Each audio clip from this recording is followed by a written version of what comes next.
دنیا میں جو بھی محب شاہ مشرقین ہے، بے چینیوں کے دور میں بھی اس کو چین ہے۔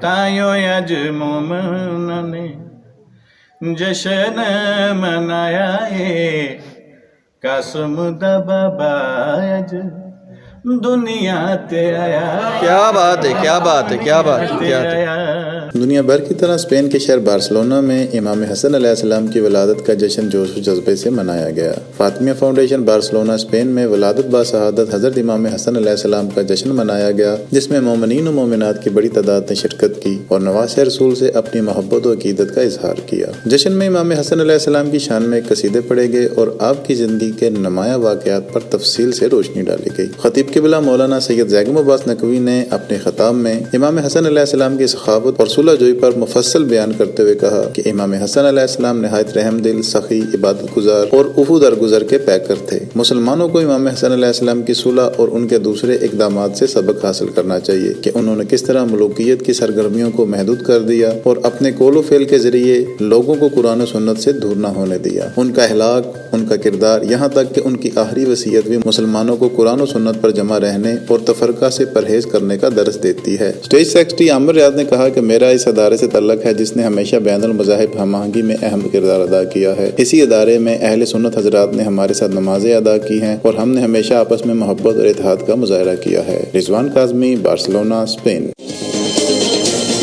33 نیوز، اوورسیز پاکستانیوں کی آواز۔